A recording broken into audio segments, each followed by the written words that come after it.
Hello, everyone. Welcome into the second episode of the Volatile Podcast. I'm Mac Williams. I'll be your host. This is just your weekly reminder that being a Vols fan is a terminal diagnosis that we all share. I'm joined here tonight with my other co-host here, Jeff Wright. Jeff, how you doing tonight, man? I'm doing okay, man. I think the terminal diagnosis must have killed our two other co-hosts. I'm missing those guys. Yeah, I know, man. Bummer we can't have him here. So, listener, this is only our second episode, so I just want to remind you all that the Volatile Podcast is here to serve the common fan. We are just common fans, guys who love the University of Tennessee and are happy to be able to share our thoughts and discuss some things that came up, and we just wanted to start this for the common fan. So, first thing we're going to hit tonight is just kind of the biggest news, I would say. In the basketball world, we'll start there because we came off of a big win last night against Louisville. Tennessee beat Louisville at home last night in Knoxville, 83-62. Jeff, what are your just kind of general thoughts on the game? That's the most impressive Vols win I've seen in a long time. Like complete team effort. That I'd probably go back to Grant and Admiral Schofield to see something that's kind of comprehensive across the roster. I mean, when Dalton was there, there are times when he'd take over a game and it looked like the team was unbeatable, but that was a top down. I know Louisville was a little bit shorthanded. They're missing their point guard, right? Yes. But that was a complete domination. And look, to your credit, you said in the audio failure portion of our first episode, you said that Louisville was going to go down to the Vols. I did not believe it. I thought we were on a kind of a downward trend after the Houston victory, and I thought it would last a little bit longer. I mean, if this is the Vols team you get, they're going to be one of the best in the country. Sustainability is better Vol syndrome, right? But Absolutely. sustainability is the issue. Can we keep doing this? If you can, you are going to have the whole world in front of you. If we go back into lulls, you know, it's kind of classic. You'll lose to anybody like we did against Syracuse. Absolutely. No, I thought the exact same thing. I mean, obviously, like the Houston game earlier this year was a great win. I think on paper, at the end of the year, we're going to look at that game as being more impressive of a win on paper. But to your point, I think the way that we played last night was a more complete and more impressive performance. By the eye test, I just felt like I was watching an elite team play at an elite level for most of the game. Now, as we kind of talked about last week, there is always the Rick Barnes drought, and near the kind of last maybe 8 minutes of the first half or so, that we kind of hit that lull where I think Louisville cut it to like a 5-point game maybe at one point. And so I kind of was worried, when that was going on, but it just felt like really a few guys. I would say first and foremost, Jacoby Gillespie. I mean, it felt like he hit enough shots, attacked the rim enough, was consistent enough with the ball, not a lot of turnovers, which is huge. Like I just felt like he kept us in the game, kept us, playing our basketball. And then of course, Jalen Carey is just such a beast, man. Like that dude just bangs down low and plays hard. Like to me, he's just probably the most fun player to watch this season. I love the way he plays. I love his energy and intensity. So yeah, I mean, I agree with you. I thought last night was just super impressive. I mean, to beat a top 11 team by 21 points. Even I mean, it was at home, but still, Louisville was hungry. Pat Kelsey, is that their coach's name? Pat Kelsey. Yeah, That's what I'm. yeah, real Okay, class act. right. Yeah, Pat Kelsey. He's one of those guys. I think that like if he was your coach, you would probably like his kind of charisma and stuff. But when he's coaching against you, he's easy to hate. He's very And easy to hate. Yeah, yeah. And last year, I don't know if you remember this, but I remember this video circulating around before we played them last year in Louisville, and he was like walking around the campus and like kind of like just being real energetic and stuff with the students on campus and like encouraging everybody to come to the game. And I remember like thinking that was going to be a tough game. I mean, Louisville, it was his first year last year, so Louisville wasn't like a great team or anything, but I mean, they're perennially a good program, and he's got a lot of energy and charisma. And so I did think it would be a tough game last year, and we just beat the brakes off of them, up there. yeah. We And then, own and then Kentucky as a state. right, right. And then we did it again this year. And And I think what I said technically in the last podcast was I thought it would be like a double-digit win, like around 10 points. I was not expecting 21. I was not expecting us to just, take it to them. Really, the second half, it was just not even. They were not even in the game with us at all in the second half. And so, yeah, I was just thrilled with how we played. Yeah. So a couple of the highlights. I've got some. I got some negatives, I guess. But they totally destroyed Louisville on the boards. And Oh, yeah. clearly Rick Barnes decided this year he was going to commit to post players. Carey's a big part of that. And I know Cade Phillips is out, and that kind of hurts that. But they've got a ton of front court depth. There's just big stretches where Akpara is not even on the floor. And man, did it work out well last night. They just destroyed them on the board. I think Louisville missed something. I think I read they missed like 6 shots in the second half and got no rebounds. So they never got a second offensive opportunity. Somebody out there can fact check me on that, but that's just that's gruesome. And if you're a team coach by Rick Barnes, that's exactly what you want to do to people. So that was incredibly impressive. I'll also say I was initially aggravated with Nate Ament. There was a couple possessions there in the first quarter where like he was off ball on the perimeter and he wasn't doing anything. He was like 3 steps back from the 3-point line, and he was just standing there. And I was like, dude, if you're going to do this, just get somebody else on the floor.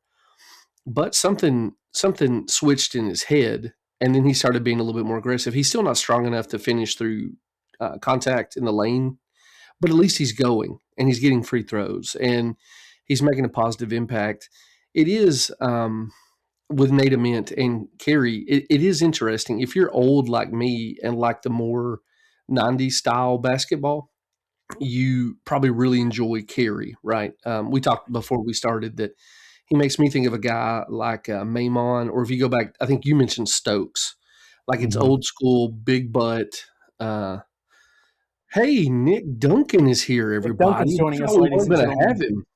Welcome. Yes, thank you. I've decided to grace you with my presence because my internet has stopped making me want to do what the Vols usually make me want to do to my. All right, so Nick, let me catch you up on where we're at so far. Listeners, this will be a bit of a review for you, but it's in your best interest. We're just kind of gushing about Tennessee's victory against Louisville. We've talked about how they didn't really get trapped in a scoring drought this game. And then we've talked about just how dominant a post game it was, that they controlled the boards. It's kind of fun to watch Carey do the traditional, like I say traditional, 90s era basketball, throwing back to Stokes and Maimon. Now, that being said, Nick, you jumped in time for my battered Vol syndrome section. Excellent. It's my favorite part of the show. Well, we did go through the scoring drought, but Louisville did too. And I'd be curious, that's the first thing I want to say to y'all. We went through a drought. We just happened to have an opponent who also went through a bad drought. Sure. Can we safely say their drought was a product of Tennessee remaining intense on defense, even though their shots weren't dropping? Or do we say we caught Louisville on a bad shooting night? What do you think? Well, I'll jump in here just because I really want to talk about this because I think it's both, but I do think it's more about Tennessee's defense and ability to guard the perimeter. Louisville ultimately went at the end of the day. Louisville is a one-dimensional team. If they're not hitting their 3-point shots, even if they can obviously drive the ball, they can attack the rim, but like if they're not hitting their 3-point shots, they're not going to want to. Like they want to shoot threes, see them go down, and then from that momentum, from seeing them go down, that's when they're more likely to, attack the rim, try to get some stuff in the paint. Like if you shut down the 3-point shot on them, it's just they're done. That's it. And so I do think Tennessee for the most part, there were some possessions that were pretty rough, especially when you had someone like Akpara who got switched on to a guard, having to guard the perimeter. And Akpara is good. Just mismatched. Yeah. Right. Akpara is good, generally speaking, compared to most bigs at guarding the perimeter just because he is so long and so athletic. He's pretty athletic, yeah. But, I just felt like Tennessee kind of earned more of the credit there than Louisville did. Just, we had a bad night. I really did feel like Tennessee kind of guarded the perimeter in a way that was never going to lend Louisville to actually getting hot and getting started. Getting clean looks. Yeah. Right. That's all you can do. Yeah, before I let Nick kind of tag onto that, Jeff, I did just want to. You said somebody can fact check you, so I don't remember. I don't remember any possession except for like the last. It might have been literally the last Louisville possession.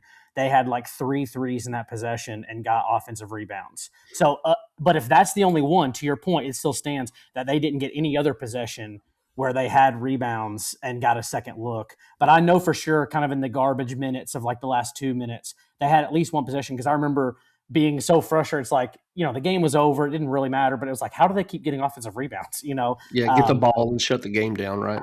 Right. Sorry, go ahead, Nick. No, I agree with what you just said. I mean, to kind of recap, I'm probably not saying anything new, but the first half just felt like kind of like what Jeff said, like people just sealing off their man and just, guys penetrating and getting it to the bigs, and the bigs just sticking their armpits in the rim. I mean, it was pretty awesome. And I thought Gillespie looked really good. He did a little bit of everything. I mean, he hit some shots. I mean, I think he was, if he wasn't 50% from 3, he was right at it. And he was dishing the ball. He had several assists. I think he led all scorers, and he just looked really good. And Ament looked pretty good, especially for not playing a ton of minutes. Like, I think he was second leading scorer, and he only played like 23 minutes or something like that. So he only played about half the game. But yeah, I don't think we're ever going to see Rick Barnes teams that don't have scoring droughts. And it just feels like, the question you've asked is the question: is Tennessee's defense going to be consistent enough to just survive those scoring droughts? I mean, it feels like traditional Rick Barnes basketball all over again. But it's hard to be upset about beating a 1-loss Louisville team, by 20. So those are kind of my general, overviews. I mean, Carey looks really good, man. I mean, it felt like he got every rebound. I mean, I think he had 3 or 4 offensive rebounds. I mean, it's like watching mini Shaq out there. I mean, it's great. Yeah. Were you here when I mentioned that it's like a throwback to Stokes? Oh yeah. Like Jarnell. Yeah. Yeah. So here's the other thing. What could have bit us last night is that we can't make free throws. And again, I'm an old head, but like, if a team can't make free throws, they don't deserve to win in my book. And, I was thinking that I was just kind of one of my like old curmudgeonly takes, which I guess it probably is with what I'm about to say. But did y'all see that Barnes kind of got on Carey about that? Yeah, I did notice that. And, no one can argue that the free throws were a problem last night. It was just hard for me to be too negative about that when we literally saw them win a game against a top 3 team. Yeah, I mean, they beat Houston at the line at the end of the game. Right. So they can do it. I guess it's just, can they do it consistently? Were they worse because they were up that whole game? So were they just not locked in? Maybe. I think that's a piece. But to Jeff's point, if you're going to be elite, like you can't every take possession, off. every game. Yep. Yeah, you just can't. You can't do it. Yep. So I agree that it needs to improve, but I just am not like down about it. I don't see it as like a long-term problem necessarily, because I've seen them do it before. So I just think to what you're saying, like if we're in a close game, if we're locked in, I'm just going to have to trust, and I may get hurt for trusting, but I'm just gonna have to trust that like Gillespie's going to step up. You will get hurt. Look at that. Look at that hat. Look at your hat. You will get hurt. True.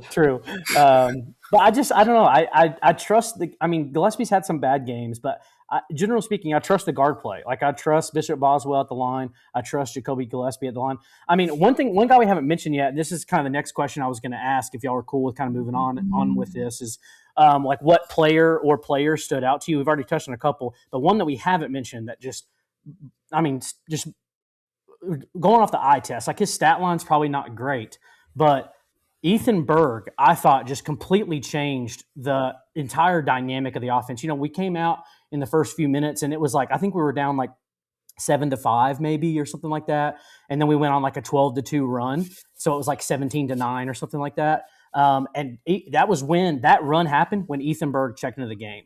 And Ethan Berg's not had a great season up to this point, but last night he just looked like, he looked like he was running the offense when he was in the game. I felt like he moved the ball really well. He was getting good looks. He had that really nice pass to Akpar in the post early in the game where he kind of led Akpar to the glass. Ethan Berg is one of those guys that can really impact the game in a huge way, being kind of like that six-man first guy off the bench or the backup point guard or whatever his role works out to be. I think his impact was huge last night and could be huge moving forward if he can give us quality minutes off the bench. Well, to that issue, kind of adjacent to it, when he came in last night, I kind of noticed the same thing. And I was like, look at this guy. And I realized when I first saw him, I was like, I don't remember his first name. And I realized this is just a completely different roster. I know that's old hat, but This has been a complete shuffle of the roster in a way we hadn't seen a lot thus far in the Rick Barnes era. Right. And I think that has to bode well for this team going down the road. I've got to assume that my own lack of familiarity is tied to them not playing together very long. And when it comes together like it did last night, that's a really beautiful picture. I think one of y'all mentioned that maybe we shouldn't be too upset about the losses to Kansas and whatnot because they were together for the first time. But if you can buy, and you will because you're a Vols fan, and this is why you'll get hurt again. But if you can buy, this roster is still learning each other. They had 9 days with Rick Barnes between games, and so he's just doing Rick Barnes stuff to them to make them play better. And Nate Ament is going to get better. I don't think he's going to get stronger, but he's going to figure it out. If you can buy that narrative, you can get real optimistic about this team real fast. Yeah. What you're saying is absolutely right. I am ready to get hurt again because when they look good, when they're at their peak, like last night or that Houston game, you're like, yeah, there's no one they can't beat on any court. That's true. Night. That's true. They are incredibly athletic. I think I saw JP Estrella say we have the best front line in the country, the best front court in the country. And to me, that's the biggest, if you want to talk about players, who are you most excited about? To me, it's just the bigs because that's kind of been an Achilles heel. Rick Barnes is always going to have good guard play. He could take the three of us and we would have good guard play. But maybe Joe. Maybe he could take Joe and have good guard play. Definitely. But it just feels like we always run up against somebody in the SEC tournament, or one of the better SEC teams, or someone in the Sweet 16 or the Elite Eight that just beats us to death inside. Zach Edey, maybe. I don't know. I'm just thinking off the top of my head. Yeah. Well, yeah, Zach Edey and all the refs.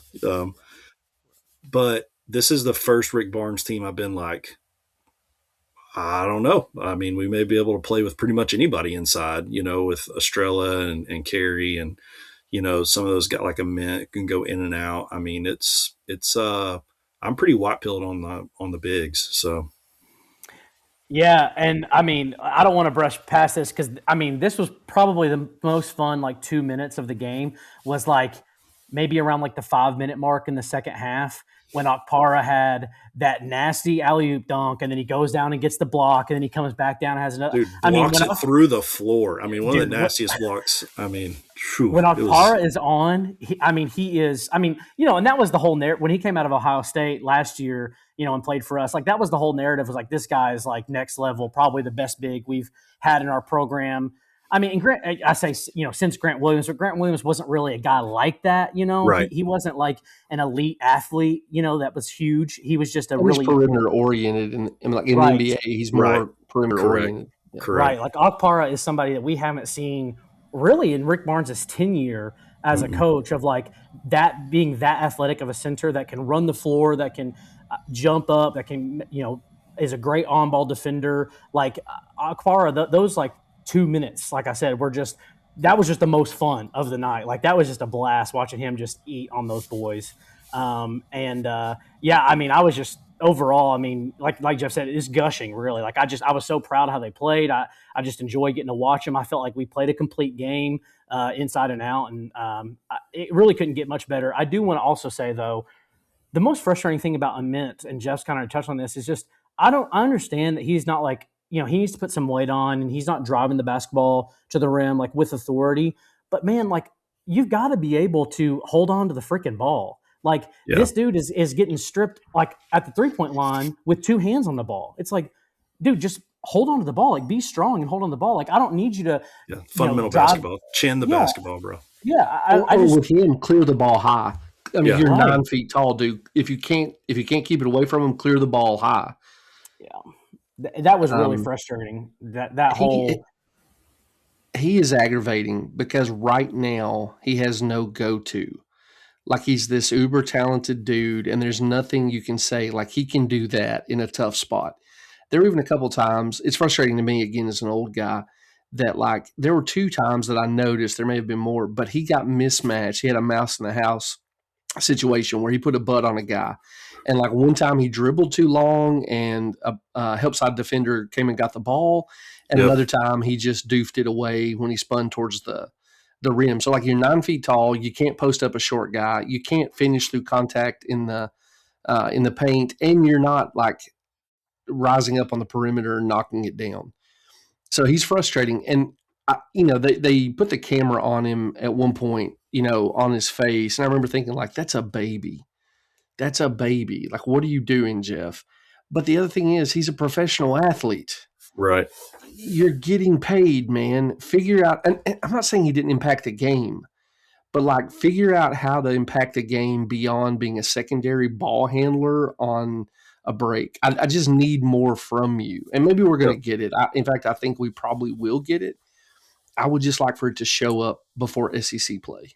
Yeah. Mm-hmm. Mm-hmm. Yeah, you'd like to think that, with everything we know about Barnes, that he'll just keep getting better and better, and that Barnes will identify those things and help him improve. But, yeah, he basically just needs to have days and days of Carey beating him to death in practice until he figures it out. Like he's just, like you said, he's not probably going to get physically stronger, but he can get stronger with the ball. Like he can get situationally stronger.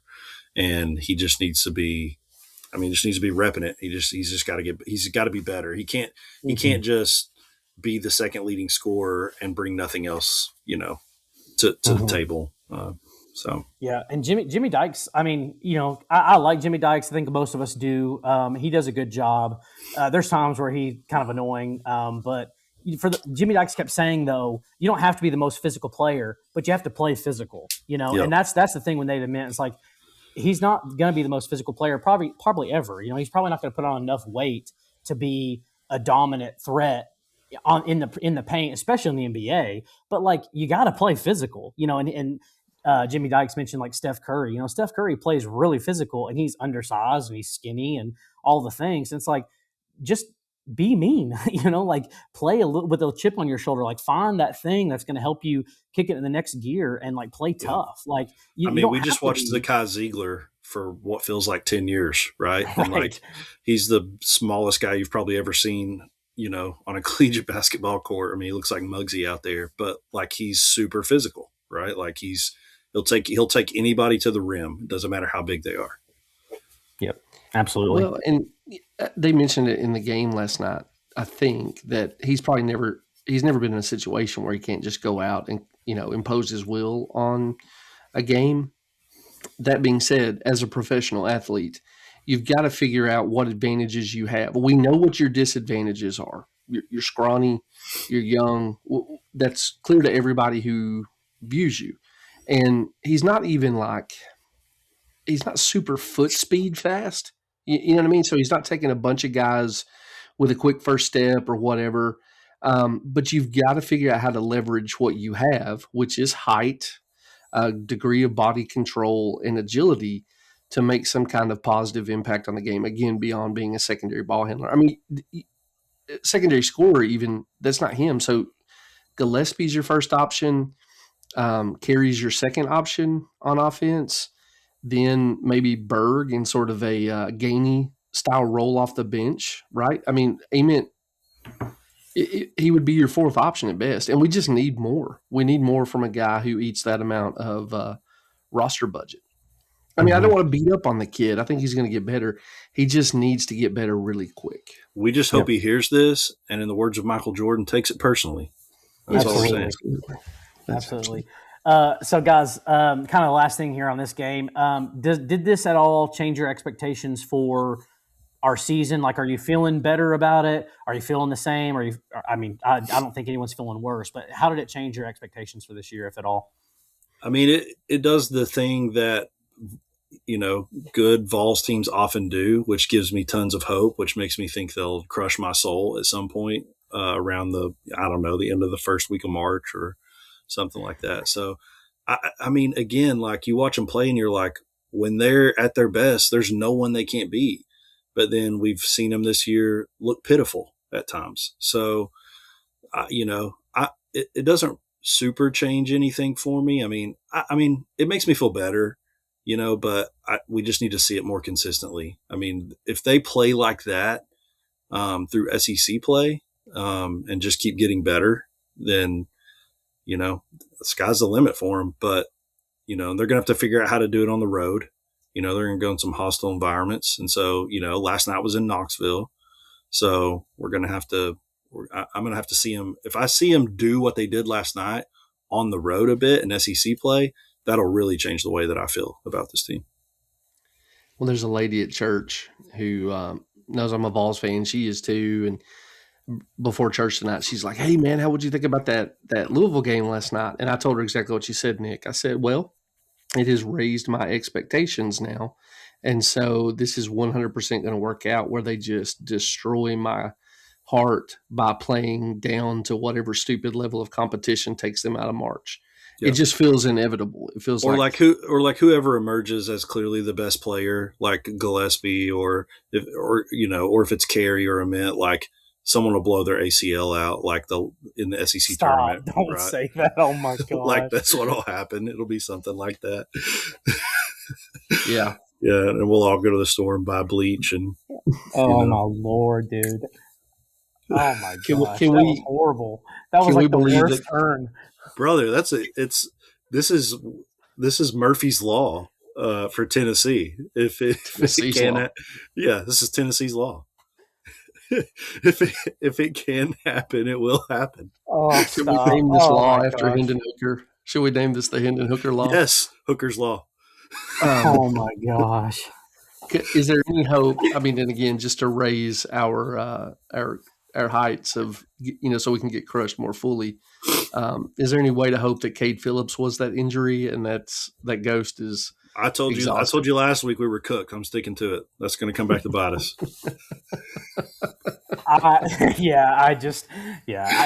Cade Phillips is a good player. I like him, but he's a glue guy. He's a glue guy. Dude, he's Rick Barnes, Bradshaw. Oh my gosh, dude. His loss is not going to impact this team in the way that you think it is. I really don't think that. Okay. Well, I mean, the immediate returns seem to indicate that's true. Long season, boys. Anyway, long season. Something bad's going to happen. That's just long season. It's not even Christmas. It's not even Christmas. Yeah. All right. Well, I think we can wrap up basketball talk here. Just looking ahead, the next game is real Sunday. quick. Oh, sorry. Go ahead. Yeah. One more basketball thing. Sure. Please. I watched the game, but then I was going back and just watching some of the highlights because I wanted to hear Mike Keith and Chris Lofton on the call.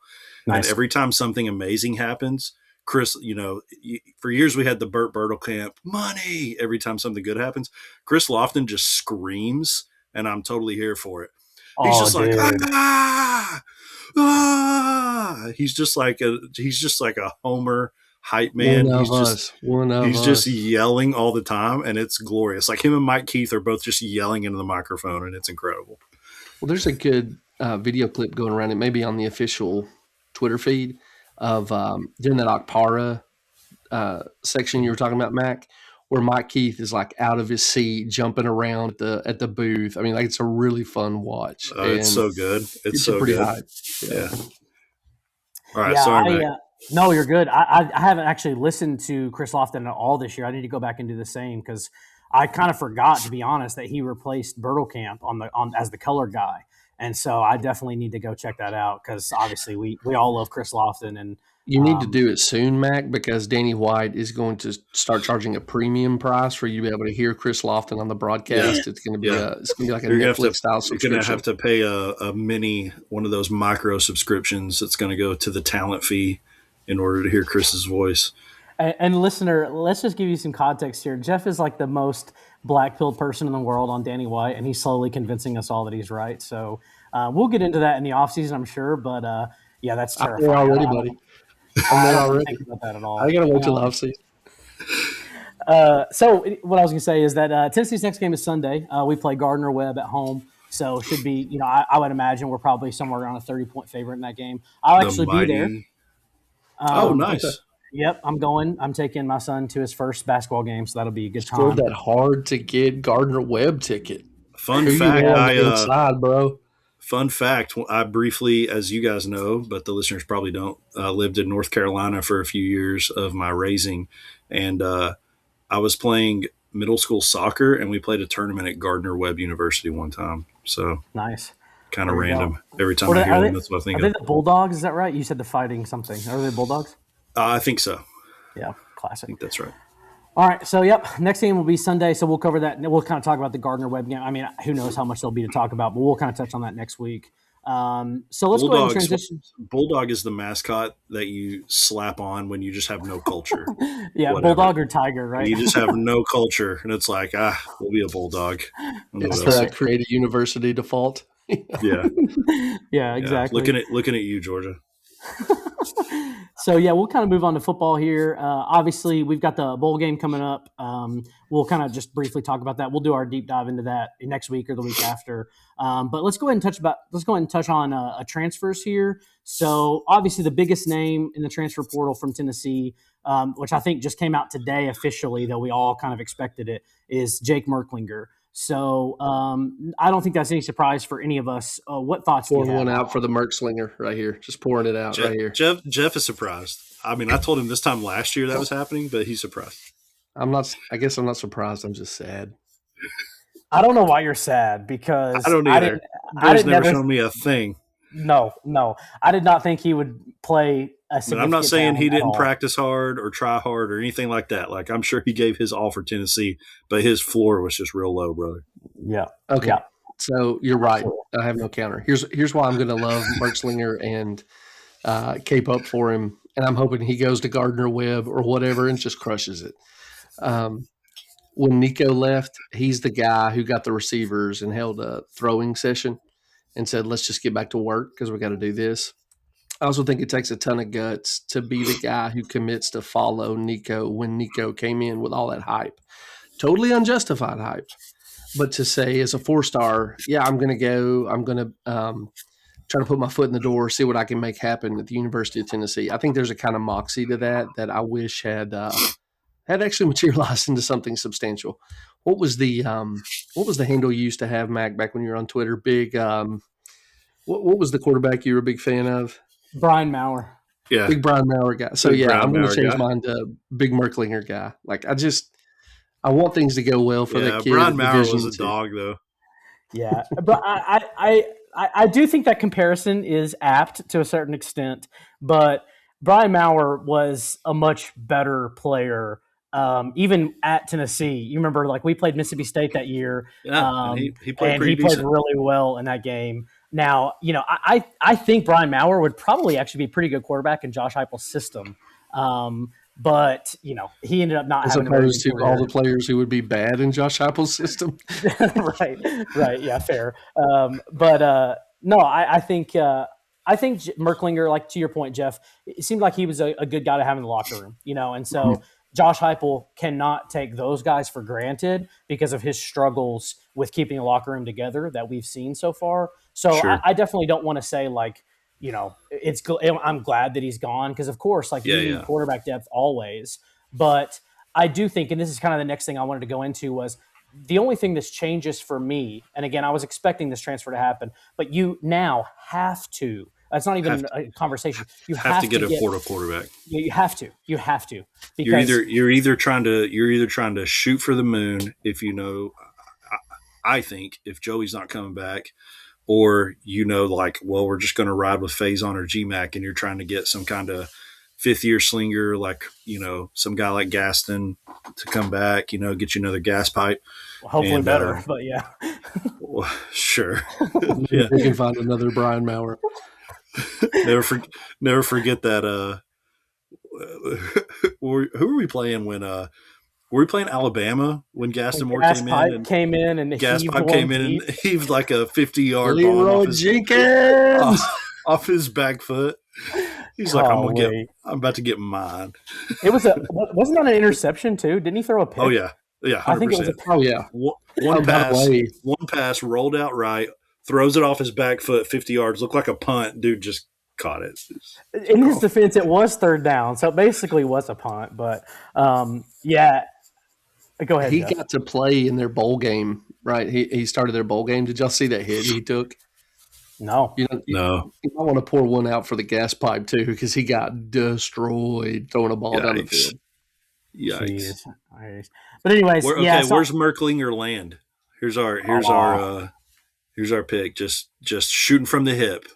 No research at all. UT Chattanooga. Too Is low. a mock.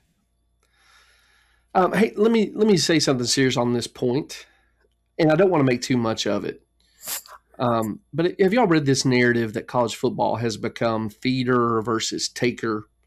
That your program is either defined as a program that takes talent from other rosters, or you're defined by feeding talent to other rosters. I don't think that applies to Merklinger, but I do think there's the ghost of Josh Heupel developing quarterbacks. And so you knew you had 3 quarterbacks in-house this year. You know that you've got 2 that you've recruited over the guy who's ahead of them. And you're just about to send Merklinger out to some other program when, as you just mentioned, you now have to go to the portal and secure a quarterback, which raises all kinds of other questions about do you bring in somebody to compete the way you did, or that you're going to say is going to compete but has the odds-on benefit of the doubt about winning the starting job, like Joey Aguilar. At some point, I'd like to see a player stay on the roster that Heupel has developed from ground zero. I would like to see that at some point as a QB guru. Yep. Do you think it's possible that time though is, I mean, practically speaking, is gone? Because I think of somebody like George McIntyre, right? So George McIntyre, true freshman last year, Tennessee guy, grew up a Tennessee fan. I think GMAC is good enough to win that job over Faison. I think he does have some abilities that's going to make it a good competition at least. And that this is, of course, assuming that we don't bring in some elite level guy as a transfer that's going to start day one. But someone like GMAC, going back to him as an example, like if he's not good enough to win the job, like if Faison beats him out or if we get a transfer, like I just don't see a guy like him with his level of talent. I don't know if there's ever going to be a guy that's going to come in as a freshman, not earn a starting job his freshman year, maybe not a sophomore year because a transfer or because some younger guy beats him out, and then they stick around. Like I just don't know if that's ever going to happen now in the transfer portal era. I think your only way to kind of get the type of guy you're talking about, Jeff, is getting a guy through the transfer portal where they have lower level experience. You look at a guy like Trinidad Chambliss or something for Ole Miss this year, like not really on anybody's radar, but Josh Heupel is the type of coach similar to Lane Kiffin who can make something out of seemingly nothing. I just don't know that time's not passed. Like, I don't know if you're ever going to have another guy who's just on the roster for a few years and then it develops under the coach and then ends up starting in a few years. I just don't know that anyone's sticking out that long. Totally valid. Here's what I'm saying. I would like, and it may not be possible, that's why I don't want to make too much out of this. I would like to see a situation where if you have a 4-star guy for 2 years, he feels confident enough in his development to say, I'm going to hang around through spring to see if I win the job. Like, he wasn't garbage, right? At least according to evaluations that Josh Heupel does and that other rating services do. He's had 2 years in the program. I would like to see a 4-star with 2 years advantage say, you know what, I've probably got a pretty good shot at this because I've developed. And if he transfers in the spring after he loses out to some hot shot 5-star, totally get that. But like going into before even the bowl game and being like, deuces, boys, I'm rolling, because it's clear to everybody he's not developed to that point.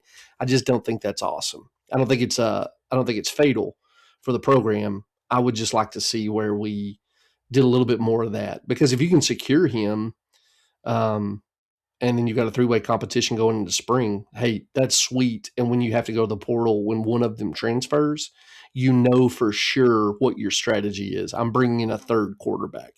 You're not in this situation where you've got to decide, am I going to go out and spend big bucks on a starter? Am I going to try to find some guy who's similar enough that, like that, the North Texas guy that people are talking about, where like maybe he could come in with a couple more years of eligibility and compete with these highly rated studs. Like I'd like to see it happen a little bit later in the process. Yeah, that's fair. So let's just, I don't want to spend too much time on this, but what do you think is the right strategy for Josh Heupel is in terms of getting, because like we said, you have to get a transfer portal quarterback now. So what's the strategy? Are we calling, the biggest name on the board first and just kind of working our way down like you would do in a coaching search? Or are we trying to find the right fit from the beginning, even if it's not the flashiest name? What do you guys think? Nick, I've been talking a bunch, but all just depends don't on what forget that happens there's with a Joey, financial right? component. Sorry, Nick. I'm just saying, don't forget there's a roster budget component. So I'm assuming that Knowles is going to want to bring in some DBs, and we know that like that has to have some money spent on it this year. It's not just like, what are we doing for the best of the quarterback position, but now you're having to evaluate how do you allocate your funds, and that makes it much more tricky in my mind. So go ahead, Nick. Sorry to step on you there. No, that's fine. I was just saying, to me, it just seems like, do you find out anything about Joey before the transfer portal opens? I mean, if Joey's coming back, it seems to me like they go out and just add depth. If Joey doesn't come back, excuse me, then I think it gets super interesting, because then you have to trust your evaluations of GMAC and Faison and say, I'm going to let those guys compete and I'm just going to add depth. Or, I don't know, you're trying to go get Cincinnati's quarterback or something like that. I mean, that'll be an interesting decision. If it were me, as young as this team is, I would probably just let GMAC and Faison shoot it out. You're saying if we get Joey back, or just if we do not get Joey back? If Joey comes back, it's going to be Joey, and I think, and then you'll have Faison and GMAC. You'll have a redshirt sophomore and a redshirt freshman battling it out the next year. But if you don't get Joey back, I think you just let Faison and GMAC battle it out and see which one's better. Does that put you back in the same situation though if GMAC doesn't win the starting job? So, I mean, wouldn't he then be like, well, Faison beat me with a year less experience? I don't think he rolls in spring. Right. But, I mean, honestly, if you're not going to go out and get a Aguilar-style guy who can come in with the assumption he'll win the starting job, you probably need to go get 2 quarterbacks. Well, in the scenario you're talking about, I think that if Joey doesn't come back, they have to get somebody out of the transfer portal no matter what. For sure. So, like, to what you're saying, Nick, like, yeah, just let GMAC and Faison battle it out for the starting job. I think that if you're going to get a transfer portal quarterback, I mean, we're talking about quarterback, like obviously we need room for DBs, we need room for edge rushers or whatever. And like, you got to allocate some funds to Jim Knowles for that. But I don't know how you don't shoot for the moon. Like, I know we're a little bit not on the same page here, but like DJ Lagway is entering the transfer portal. You got to give him a call. I think you have to, because he's too good of an athlete. He's too good of a player on paper. And I get that he's had issues and whatever, but like, he's too good to not at least try just to see what it is. He's too good not to. And then You've from seen there, Joe Milton in Heupel's offense. We have lived this. and Lagway's an idiot. He I'm doesn't not want to saying work. I'm not saying he's going to be your starting quarterback. I'm not saying you're even necessarily getting him for. I still think it's an open competition. I think GMAC can beat him out. I think Faison can beat him out. But I just don't know why you don't call the best players that are available and just see. I mean, I'm actually on board with that strategy with about a 10% qualification. And there's just some players I don't think have demonstrated enough to say they're just not worth it. And I think Lagway's in that camp. So I don't want to pick a fight with you about Lagway. Let's have it, baby. Let's pick a fight. I just don't think there's much there other than athletic ability. And again, I lived through the Milton thing. I don't want to go back through it again. Go be great, Joe Milton, but I'm glad you're not starting for the Tennessee Vols anymore.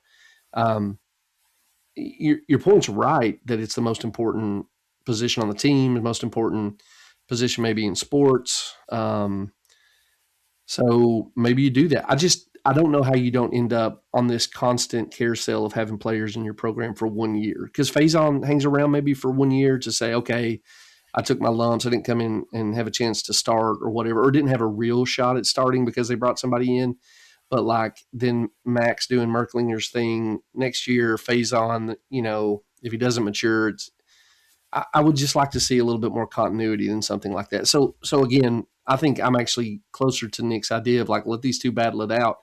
I'm going to go get two quarterbacks that I think are diamonds in the rough and tell them, we've got some money for you. We're going to give you a chance to compete for the backup spot. And maybe there's something more for you depending on how injuries play out and whatnot.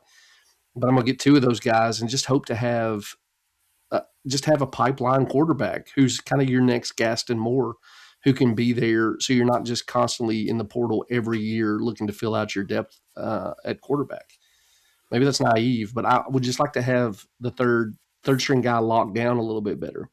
Yeah, I think if we keep doing the portal thing, you just get sucked into an endless cycle of it. And especially even for DJ Lagway, who I also don't want, he is so talented that he'll come with a big price tag.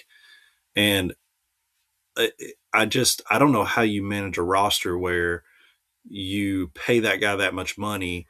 Maybe Faison and GMAC aren't getting paid what he's getting paid.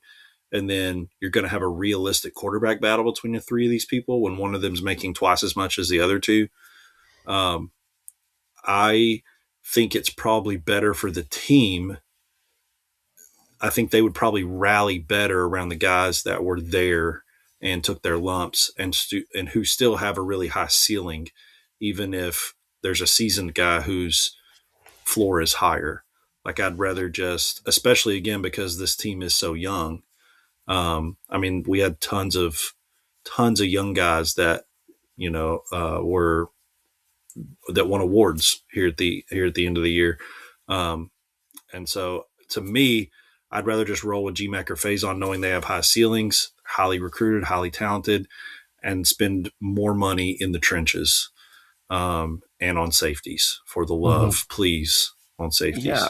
Again, I don't think Mac's wrong and you pay for the most important position. But I read a report today that Cincy quarterback is already in the $4 million ballpark. And that's before the portal's opened and any actual bidding wars can start. And so you name the top, there's quite a few. I read another article today that had 9 players that might work for Tennessee. There's quite a few players out there who could fit for you as a potential competitor for the starting job. But dude, the prices on this and with revenue sharing, everybody's got money. And the team that's most desperate for a quarterback who doesn't have 2 5-stars in the pantry already, I just think you're eventually going to get into kind of a bidding war where you're I could fill out my entire roster and roll the dice with these 2 5-stars. Or I can bring in a guy who's going to command 20% of my roster budget and then have gaping holes on defense. I know Josh Heupel gets paid to figure this stuff out, but good night. That's not a decision I'd like to be making. Nope, no, me neither. Definitely not. To your point, though, Jeff, I'm sitting here thinking as we will crucify him if he makes the wrong decision. I guarantee you. Yeah, we have to. Yeah.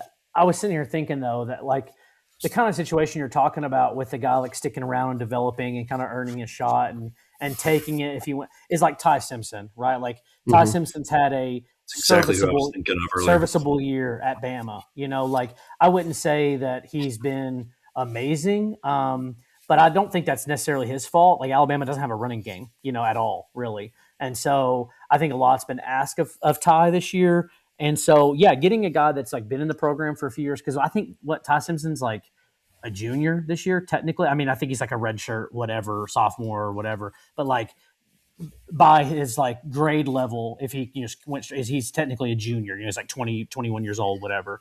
And so a guy like that, I think would be good to hear what you're saying to kind of help fix this potentially perpetual transfer portal problem. But I don't know, like something about Kalen DeBoer's coaching style compared to Josh Heupel's. Josh Heupel just seems to be fixated on like the newest, shiniest toy, and that is there's a part of me that likes that because I want the guy who's supposed to be able to fix quarterbacks and he's the quarterback guru, whatever, to go have the best quarterback. I like that, but at the same time, I would rather you, to your point, be able to actually develop the guys that are there, that want to be there, that have put in the time to be there, and you make one of those guys better by the time they're a junior or whatever, versus continually having to go get the newest, shiniest toy, like Joe Milton, like a guy like that. Well, the black pill part of this is that Heupel hasn't demonstrated that he brings a quarterback in, has evaluated the raw goods, turns them into something elite. He tends to do better with players who did what we just talked about on somebody else's roster. Yeah, that are and kind then of they a known commodity. They get to Josh's system and like, this is glorious for a quarterback who's been doing other things in different systems, right? So that's the Hendon path. That's the Joey Aguilar path. I mean, it may just be a feature of our head coach, guys. Yeah. So, yeah, when you're saying that, like to me, what that sounds like is the transfer portal quarterback is kind of Josh Heupel's best path to success at that position, because that's where the data, at least that we have so far, that's where he's been successful, is getting a guy. I mean, he didn't even recruit. He didn't choose Hendon Hooker. Hendon Hooker fell in his lap, right, and he made something out of him. He chose after being forced to, after falling in love with the shiny object of Joe Milton. Yeah, right. He chose Milton. He chose Nico. Yeah. Mm-hmm. And the trouble there is just, and again, it's just maybe a Gordian knot, but Heupel has been very clear that he still thinks you build your roster through high school recruiting. And I'm with him, right? Mm-hmm. I'm with him on that. But I just don't know if that gives him the best quarterback to succeed based on his track record. But you've still got to go out and recruit high school quarterbacks. So you're going to be pumping a ton of money into them. You know what I mean? Mm-hmm. It just, in some ways, it feels like a snake eating its own tail. That you're just exposed to so much volatility if every year or every 2 years you've got to go to the portal and find somebody who can come in. You're going to hit a down year. You're going to hit a year where your guy doesn't come. What do you freaking do then? And I don't know how to fix this. I don't know how to solve it. But I do think having the ability to bring someone in who matures into a kind of Gaston Moore has got to be part of that profile. Kind of moving on from this, the other guys that have entered the transfer portal we got a list of about 5 guys. Brendan Ains is one of them. Marcus Gorey Jr., Kellen Lindstrom, Jamal Wallace, and then everyone's favorite Boo Carter. So these are our transfer portal guys, and then obviously Jake Merklinger, who we spent some time talking about. Anything to comment on these other guys? I mean, obviously, I think we're got some addition by subtraction with Boo Carter. Heupel's shown that he just cannot handle the locker room cancer, which goes back to the DJ Lagway point of that's probably not a good fit. But he can't seem to handle that. So I think Boo Carter is obviously the name on this list that you hate to lose in a sense, because he's a guy that played some significant snaps for you and is a good player objectively. But for a coach like Josh Heupel, who struggles to control his locker room, I mean, you're better off without him. And I think we all agree about that. He's going to Colorado, right? Hasn't that been reported for a long time? That would make a lot of sense. Yeah, I don't know. Who knows? Probably. I mean, Somebody check his mom's social media. She probably already talking about it. And frankly, like that's probably a good fit for him, honestly. Like Dion seems to be able to get better play out of a guy like that than like Josh Heupel would, Or it's going to destroy him as a human being. Right. I mean, Dion didn't do great with his quarterback this year. Who was it? He used to play at Tennessee. I'm blanking on the name right now. Yeah, Caden Salter. I mean, Caden Salter had a pretty bad year. Left Tennessee and went to Liberty and then went to Colorado. Right. Yeah. Caden Salter did not have a very good year. That was kind of the first guy that Dion went and got where you were like, oh, this is a classic Dion get where he's going to make this player, he's going to fix his problems. And it just did not work at all. So, well, do we consider Legend Bay part of the transfer class? Oh my gosh. The legend of Legend Bay.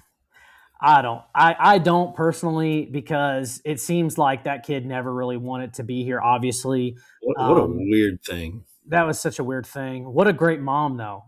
Legend Bay. Shout out to your mom. She seems like she's a legend. He should listen to his mom.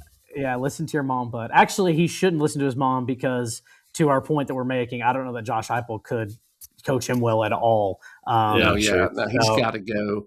I also want that Legend Bay scenario to play out for Savion Hyder, so that like now he can be like, oh, yes, it's time for me to leave Michigan and go to UT now. Exactly. I just need to work both ways.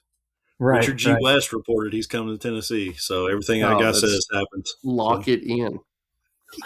Oh, geez. Richard West. Hey, shout out to my boy Rich. All right. So, guys, let's just wrap up here, I guess, with we'll take a little sneak peek at the bowl game. I wanted to touch on the opt-outs. Jeff, I thought you'd find this funny. So I was looking up some articles, and the opt-outs listed for Tennessee, none of these will be surprising to anyone. Arion Carter, which that might have been a surprise. That's a couple days old news now, but Arion Carter. Pro. Yeah, he's going pro.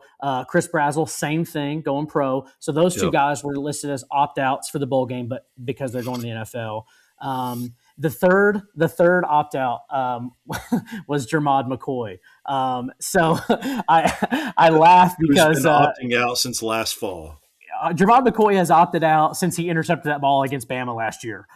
So he is Jermod McCoy was listed as an opt-out, and I thought, what is that, like for the entire season he opted out? Because we obviously did not get to see him. Yeah, forgot he existed. Which obviously I hope Jermod has a great career. He had a great career at Tennessee, played really well at Oregon State as well beforehand. So wish nothing but the best for him, but would have loved to see him in UT Orange this fall. I'm a little salty about it. A little salty about it as well. Yeah. But I wanted to touch on this. I thought this was interesting. Illinois has a couple opt-outs listed.